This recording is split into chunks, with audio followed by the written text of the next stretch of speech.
Good morning, ladies and gentlemen. On behalf of Major General John J. Broadmeadow, Commanding General, Marine Corps Installations Command, welcome to today's ceremony, at which Brigadier General Thomas D. Weidley will relinquish his command of Marine Corps Installations East, Marine Corps Base Camp Lejeune, to Colonel Michael L. Scalise. Ladies and gentlemen, please rise for the invocation being offered by the Marine Corps Installations East, Marine Corps Base Camp Lejeune, to Colonel Scalise. We thank you, Lord, for blessing the Marines and sailors of this installation with many great achievements under the leadership of General Weidley. May your presence, peace, and care accompany him and his family. We ourselves to serve you, our families, and this great nation. This I pray. Amen. Ladies and gentlemen, please. Present-day reviews in the Marine Corps have their basis in both history and tradition. The mass formation of troops on one long line at close interval made possible the massing of firepower from muzzle-loaded muskets of yesterday. The line of battle was just that, a line of 2 or 3 ranks, and looked much like the parade formation you will see today. The adjutant forms the line for battle.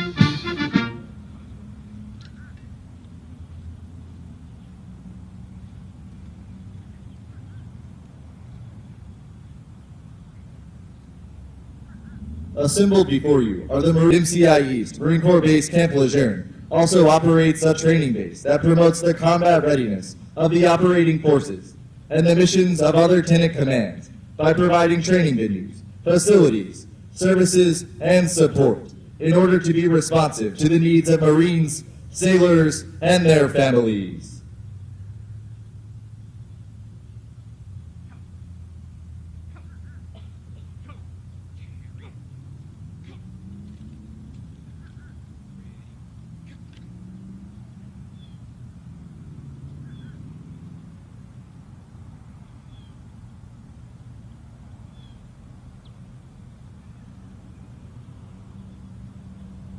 Ladies and gentlemen, please rise for the march on of the colors and remain standing for the playing of the National Anthem. March on the colors! Forward! March!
Ladies and gentlemen, please be seated.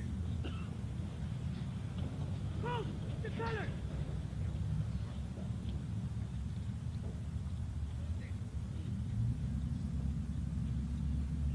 Forward!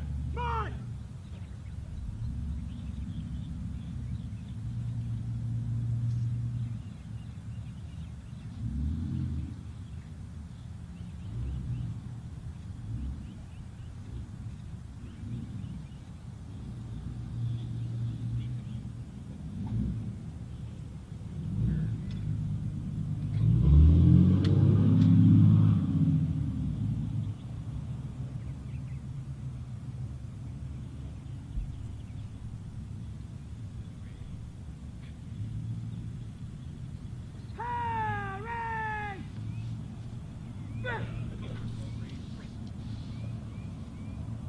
Down off! Go, go!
Sir, the parade is formed. Take your post, sir.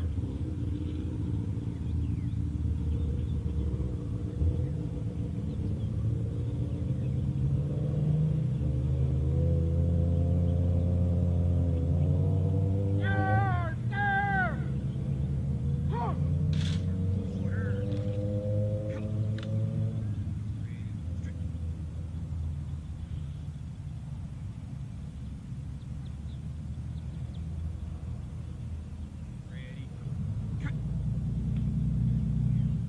What? Huh! I go there! Huh! What? Huh! Left shoulder! Huh! What? Huh! There, there! Huh!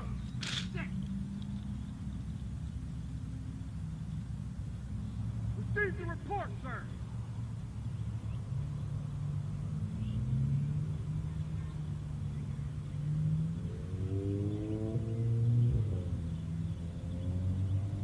Report! Headquarters and support battalion, all present. Marine Corps Air Station New River, all present. Marine Corps Air Station Cherry Point, all present. Marine Corps Air Station Buford, all present. Marine Corps Logistics Base Albany and Blunt Island Command, all present.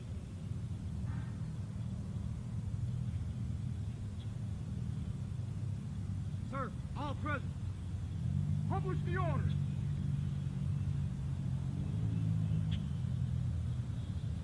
Attention to orders! Headquarters! Marine Corps Installation East! Marine Corps Base Camp Lejeune, North Carolina! 2017! The command duty officer today is First Lieutenant Pendleton. The command duty officer of tomorrow is Captain Jackson. By order of T.C. Weidley, Brigadier General, United States Marine Corps, commanding officer. Sentence.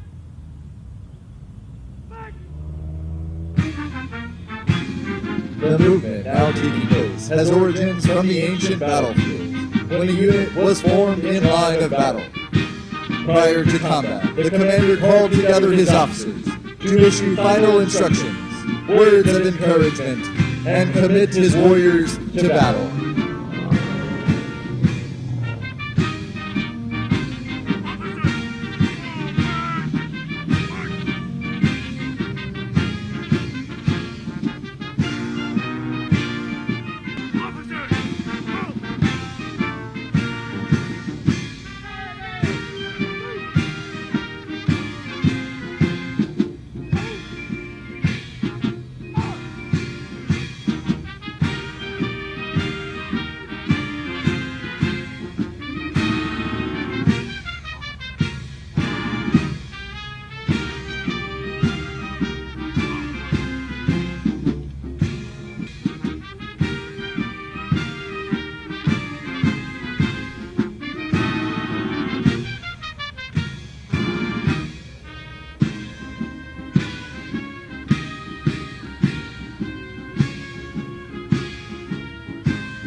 Now entering the ladies and gentlemen, please rise for honors to Major General Broadmeadow, and remain standing for honors to Brigadier General Weidley.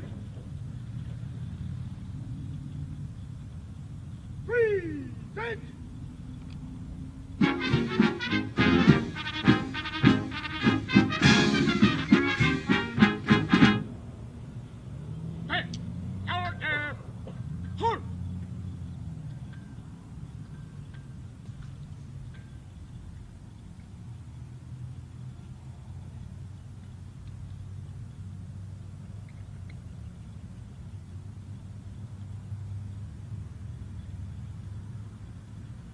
Now entering the reviewing area is Brigadier General Weidley, Commanding General, Marine Corps Installations East, Marine Corps Base Camp Lejeune.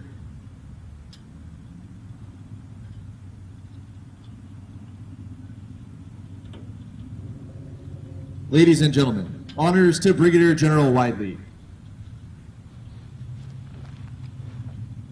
Present!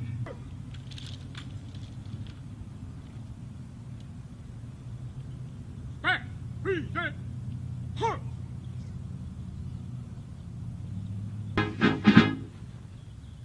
Back! Out there! Halt! Out there! Halt! Please be seated. Now joining Commander. The transfer of the battle standard during the ceremony symbolizes the relinquishment of responsibility, authority, and accountability for the command by the outgoing commander. The acceptance of the battle standard by Colonel Scalise confirms his total commitment to the Marines and sailors he now serves. Delivering the colors to the Present! Halt!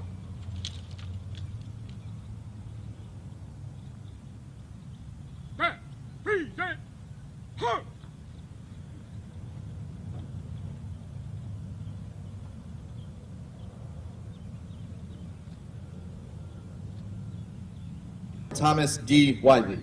Subject, relinquishment of command. Effective 0900, June 2nd, 2017.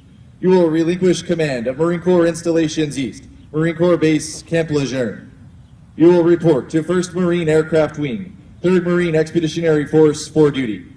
Signed, Robert B. Neller, General, United States Marine Corps, Commandant of the Marine Corps.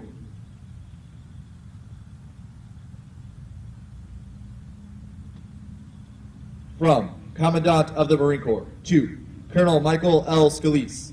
Subject, assumption of command. Effective 0900, June 2nd, 2017. You will assume command of Marine Corps Installations East, Marine Corps Base Camp Lejeune. Signed, Robert B. Neller, General, United States Marine Corps, Commandant of the Marine Corps.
Services between our installations and their surrounding communities, resulting in greater cooperation by all involved.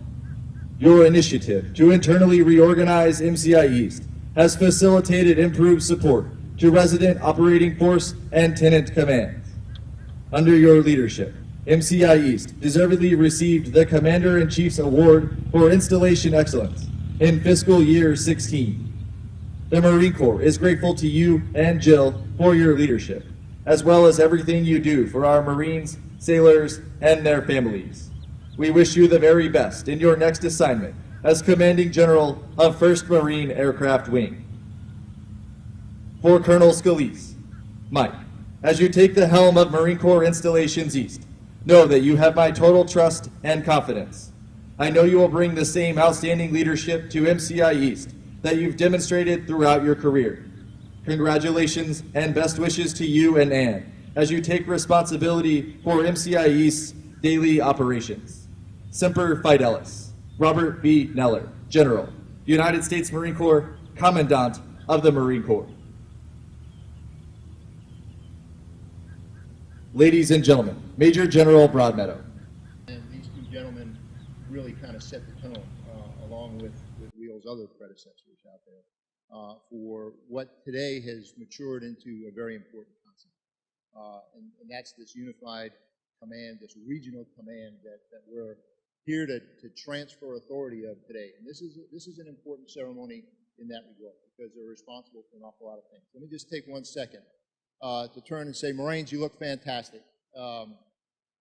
Really, really well done. Love the band.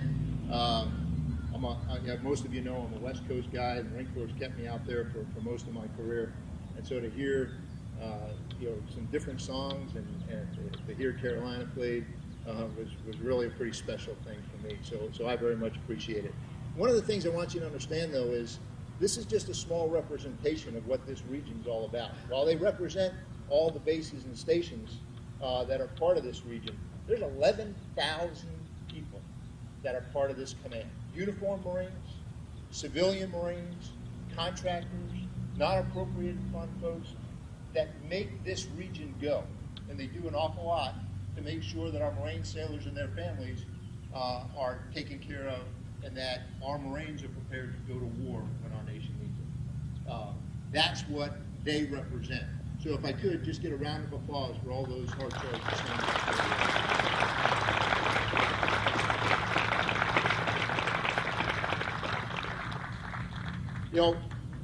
General Weidley's got his own metrics for how he measures things. Mine are a little different than his. Mine are a little bit shorter, but we'll use mine today as kind of the metric for how the command's done. I'm the boss, I get to use mine. So, first thing I measure out here is how we're doing for the operating forces. That's our first and foremost responsibility, to make sure that our bases and stations and everything that we do on these platforms are enabling the readiness and the ability of our warriors to go into combat at a moment's notice. That's my first metric, that's our always metric, and that's the thing that I hold our commanders most accountable to. And General Weidley and his base and station commanders and the commanders here on Camp Lejeune have exceeded that in every level of expectation. I got to talk to my good friend, Major General John Love, before this today, and I said, so how are things going? And I will tell you, he said everything that I needed. He was, that General Weidley and his team had met up with. And I know that's probably a little bit of an exaggeration because we can't do everything. But I will tell you that the reputation that MCI-East has in providing these platforms is unparalleled. You look at just the training ranges and how they've evolved out here. Getting ready to bring on Townsend Bombing Range is going to open up capabilities that don't exist anywhere else for the F-35. Integrating in the F-35 hangars into all of our bases and stations. Revolutionary new things that we're doing out on the training ranges out here. The way that those barracks are taken care of, the way that our headquarters are evolving, the comm infrastructure. This is something that we've had to deal with an awful lot here over the last few weeks. As you all have heard, ransomware has attacked our computer systems. Well, they didn't attack ours, primarily because of the work that the region out here and others, including Mark IV Cyber Command, have done to make sure that our installations are ready and protected and capable of supporting those operating forces. So that first metric, knocking it out of the park. My second metric, create quality communities for our Marine sailors and their families. I will tell you, I think for those of you that have been here for a long time, for those of you that may be new to this base and the bases that make up MCI-East, you find out that this is a pretty wonderful place to live. That by any stretch, these are wonderful communities. That we've got great housing. I will tell you that General Weidley's led the charge in integrating our Marine Corps community service efforts across the board. He doesn't just do it here for MCI-East, he's also the head of the budget committee for MCCS. So he's shaping the entire program across the Marine Corps. And that's reflected in the quality of the programs that we have in teaming with our MCCS partners, our Marine and Family Program partners.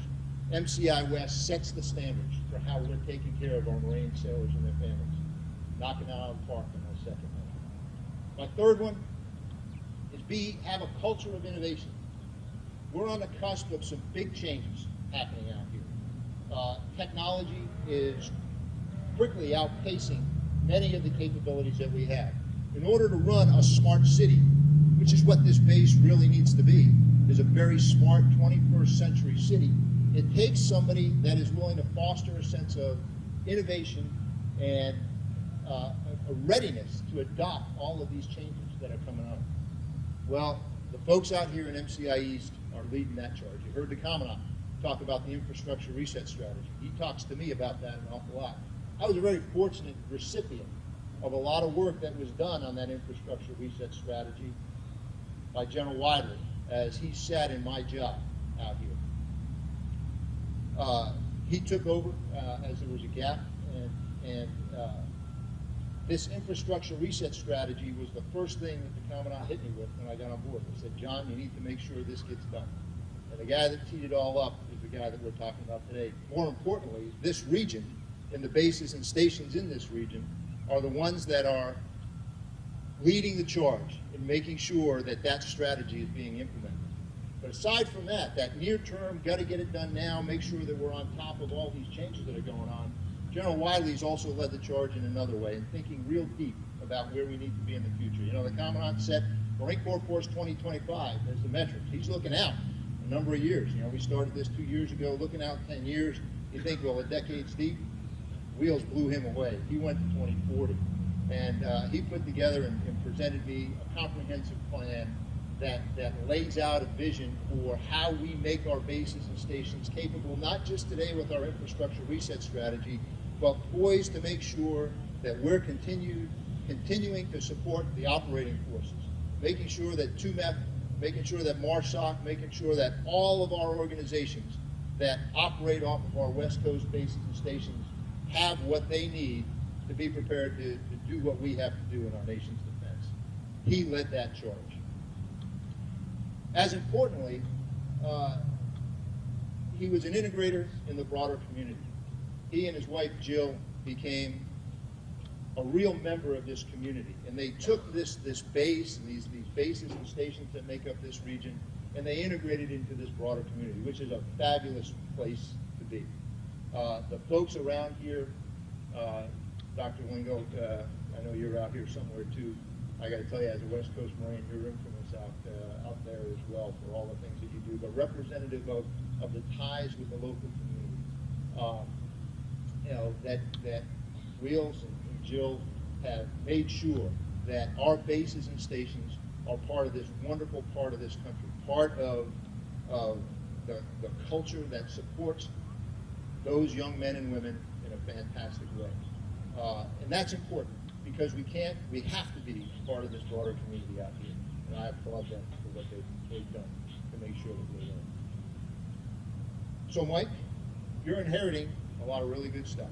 You know, your former boss has knocked it out of the park. You've been a big part of that as well. But I have full confidence that you and Ann are ready to take this challenge on. I look back pretty fondly on the times that you were supporting Logistics Command out of Barstow and all the things that you did out there. I used to love going out there and spending time with you. I know that you're well poised and well prepped and ready to take on this challenge. You have my full confidence out there. Your job is to make sure we don't slip. And in fact, I'd like to see you bring in a little bit higher too if you can. I know you've got some big shoes to fill. Fantastic out there.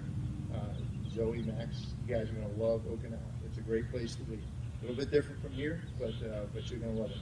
Thank you for pulling up roots once again, going off to an unknown place, having to take on new challenges and all the rest. So you exemplify what a Marine family is all about. And I appreciate the support that you've given to your dad as he's taken on the big challenge that's here, and all that you do. You are an important part of this team. You have done everything that we've asked of you and more. And I know that there's an awful lot of people in this audience today that are going to miss you tremendously. Wheels, you know what I think about you? You know, I think you've knocked it out of the park. We first worked together back on the telephone when I was on a Bright Star in 2001, right after 9/11, and then Colonel Weidley, Major Weidley back then, was integral in making sure that while we were there, we were able to reshape different commands that we had out there, move them down a different way. And I will tell you, I threw an awful lot on his shoulders back then, and impressed the heck out of me with his ability to calmly take it all on and move out. You've done the same thing here. You've taken on a huge challenge and made it look like it wasn't a challenge. You made it look like this was what you were meant to do. But I know that you're going on to do what you really want to do, and that's command the Marine Aircraft Wing. I can't think of anything better to follow on from this fantastic Corps than anyone like that. Marine Corps has got it all right. Back-to-back commands, back-to-back-to-back commands. It's exactly the right thing that we need to be doing for you.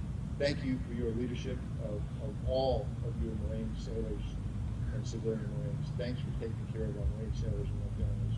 Well done, Central Top.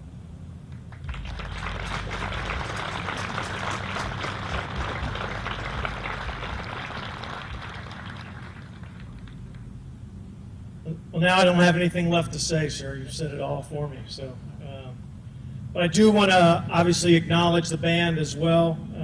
Chief Warrant Officer Davis, General Love. I'm not exactly sure what happens when a Marine joins a 2nd Marine Division band, but I think one of the first things that you do at INDOC is you inject them with excellence. Because every time I see them, they're absolutely fantastic. So again, please, another round of applause for Chief Warrant Officer Davis and the band. And then again, the Marines you see out in front, as General Broadmeadow said, they represent, almost 11,000, Marine sailors and civilian Marines, contractors, etc. And I know there's a lot of sweat dripping down their back right now because it's hot out there. They've been working all week. So again, another round of applause to motivate them for the next few minutes. Look fantastic. General McKissick, General Conan, again, thank you for coming out today. I know we've got all the MEF leaderships here. We'll get to see General Miller hopefully a little bit later today. But again, thank you all for taking time out of your busy schedule to be here with us. We've got a number of community leaders, elected officials that are with us here today. We've got the entire MCI-East staff and your spouses. Again, thank you for coming out today. We've got our senior enlisted sergeants majors, command master chiefs, our tenant leadership is out here with us today. And then we've got a great group of educators, both college and base and community educators that are also here today, because that's been certainly something that Jill and I have focused on over the last couple of years. So again, thank you all for coming out today.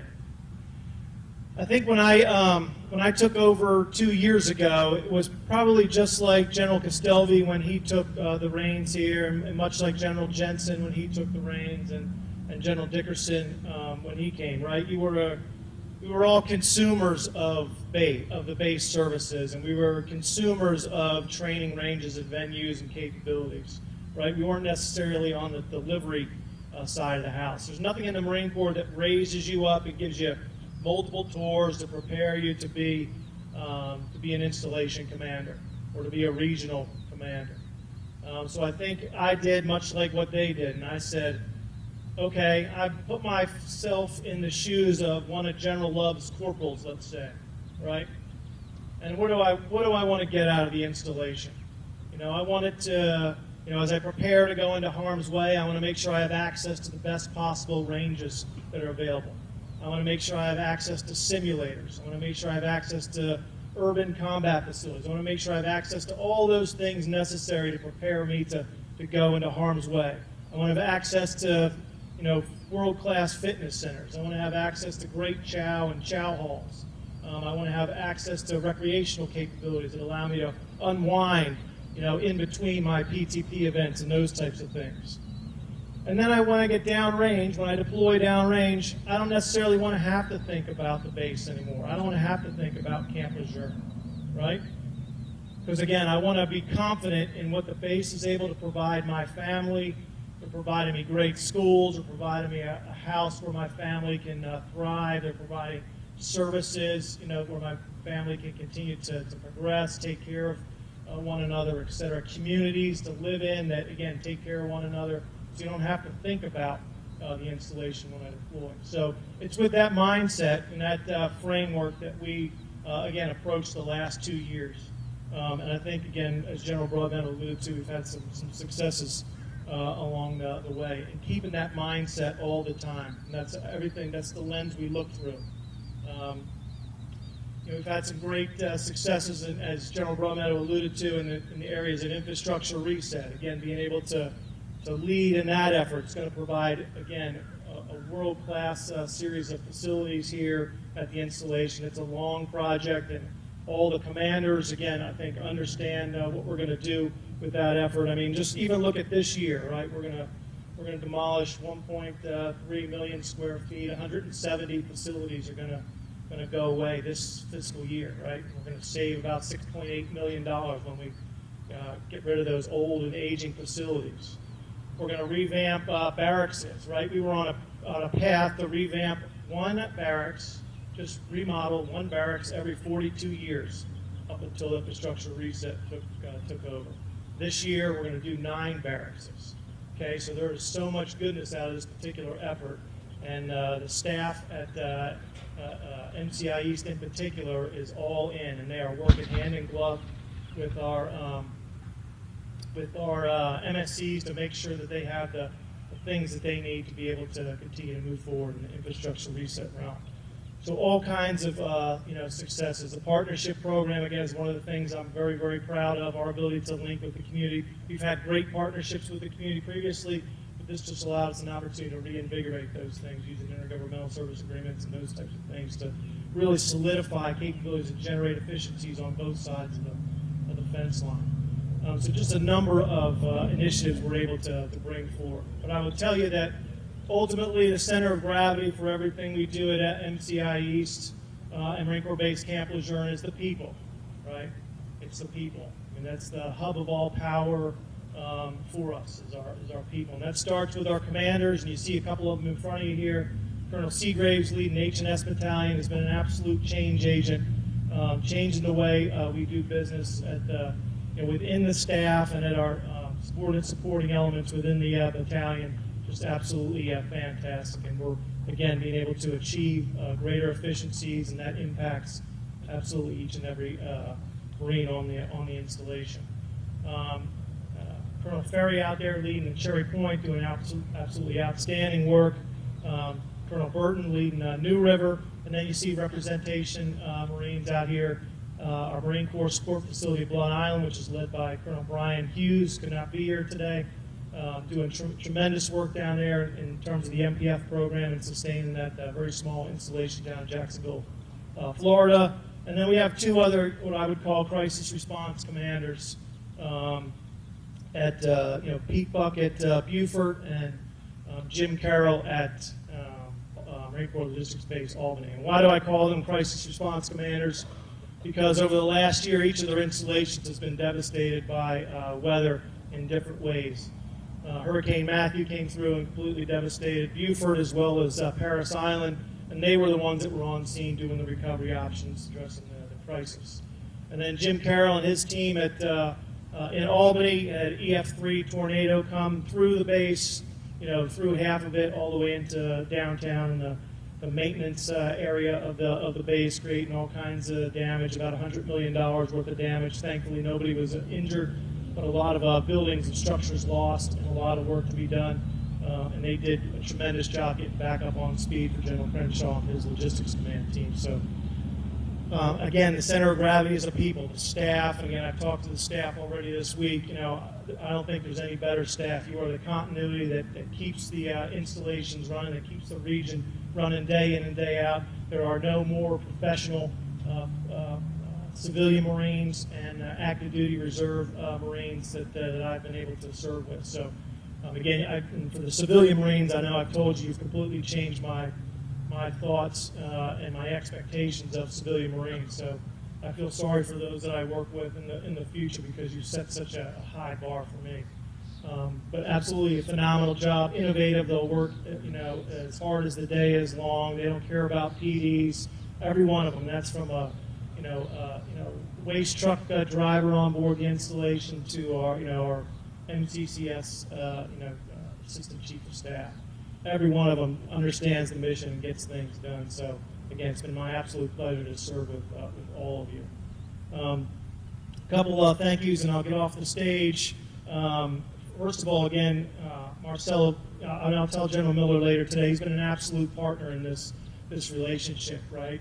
I know full well that he is the supported commander, but quite often he's made me feel like the supported commander, just because of the way he does business and the way he's partnered with us at the installation to, again, achieve all the things we wanted to do within the installation and within the MEF. So please tell him thank you, and again, I'll personally thank him later today. General Conant, one of my mentors, when I was a group commander, he was my wing commander. Him and Bev have absolutely set the standard that Joe and I continue to follow to this day. So thank you for being here, sir and ma'am. It's great to see you again. I have a lot of scars on my neck from the leash that General Conant used to give me. And again, I've got some fresh scars from General Hudson and General Broadmeadow as well, right? Great commanders, great leaders allow you the opportunity to kind of get out on that leash, kind of free rein a little bit and make things happen. Every once in a while, they give a tug on that thing and pull you back in. And General Broadmeadow, you as well as Cricket, please relay to General Hudson. Have allowed me that opportunity to expand my leadership and be able to do some things and kind of grit your teeth and hold back, and then when necessary, tug on that leash and come back in our line. So again, I appreciate the opportunity, sir. Absolutely, it's been fantastic. A lot of family members with us today. My brother and his wife, Todd and Diane, came up from Florida. My mom's here. Thank you for coming as well, Mom. I know you're full well. You're the reason why I'm standing out here today. My family, my 3 children, Max, Zoe, and Lexi. Your mom and I couldn't be more proud of each and every one of you. Turned out to be great kids, and we look forward to the next chapter in a foreign land together. And Jill, Jill is my absolute center of gravity. I think, her schedule is typically busier than mine. She is out and about doing things, whether that's, working in the education side of the house, or whether that's, taking care of, different spousal clubs and organizations. Just phenomenal. So thank you for all you do for our Marine sailors, civilian Marines, and family members. Something that actually absolutely makes a difference. And finally, again, I'd just like to thank all of you for supporting the installation. We've, in particular, the community. The community here is, again, I've told you this 100 times if I've said it once. There is nothing like the community here in Camp Lejeune, Jacksonville, Onslow, and the surrounding communities around our North Carolina installations. It's absolutely phenomenal. And I have spent a lot of time as well, sir, on the West Coast, and I will tell you, I don't think it's anything like the communities here. Your ability to give back, I mean, it's like a huge family, right? And there's all kinds of uncles and, brothers and aunts and nieces and all that stuff. And that's what you make the Marines feel like here. There's a family outside the fence line. I mean, you take in hundreds of Marines every Thanksgiving and give them a meal that can't make it home for Thanksgiving. You cook 250 turkeys and take them out to the field to Marines from SOI who are in the field during holidays.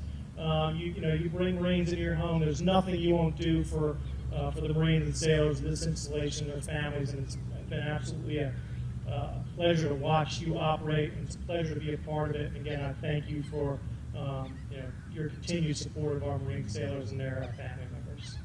Mike, you're going to do a great job. Mike Scalise has been a part of all the successes that have happened here on this installation for the last 2 years. In particular, the last year as a deputy.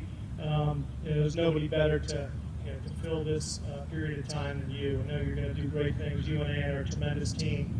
And the installation, sir, it's going to go on an exponential increase here in the next couple of months. So, Mike, thanks for taking on this challenge, and I know there's lots of opportunities ahead for you and Ann. You're going to do absolutely phenomenal.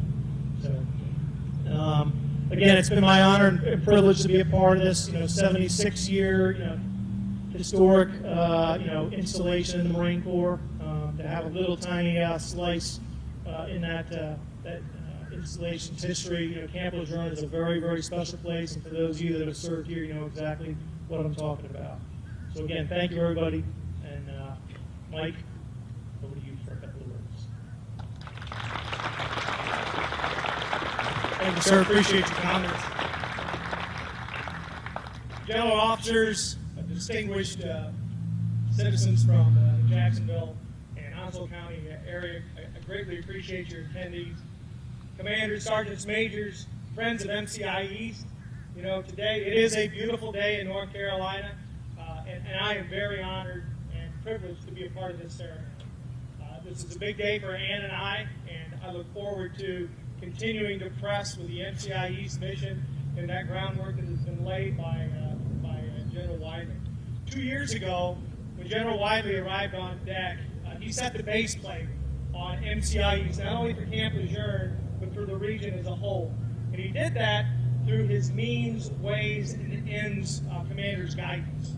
And the commanders and the staff took that guidance and ran with it in order to ensure that his guidance was met. And simply stated, what his direction was throughout this whole document was that we would establish, maintain those world-class facilities, whether those were training ranges, family programs, the list goes on, all vectored towards the warfighter.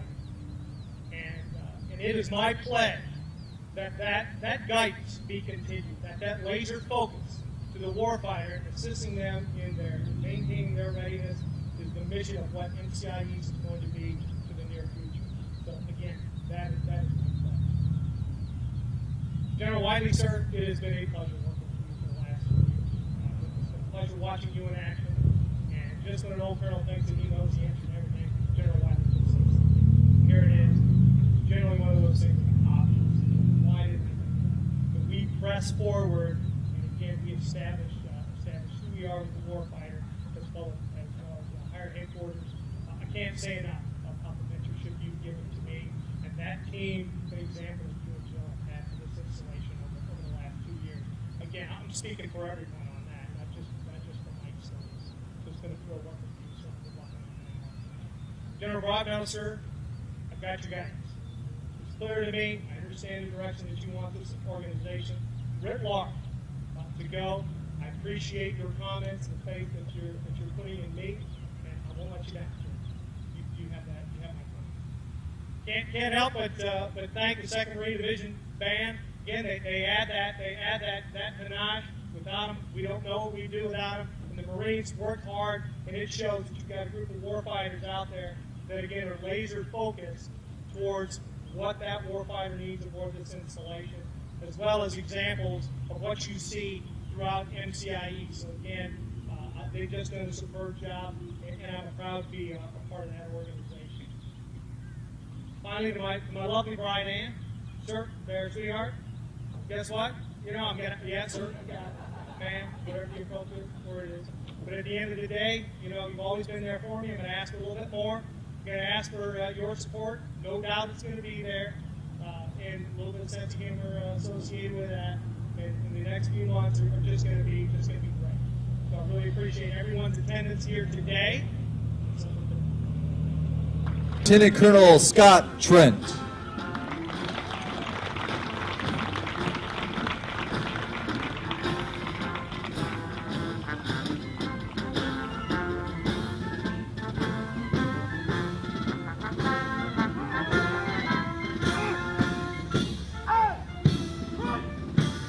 The color company is commanded by Sergeant Justin Brown.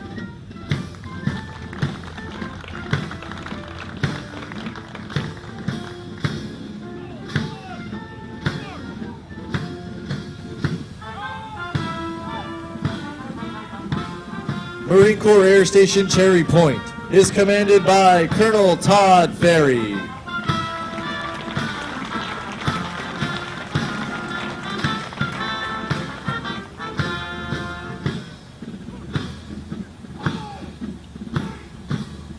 Marine Corps Air Station Beaufort is commanded by Lieutenant Colonel Sean Wilson.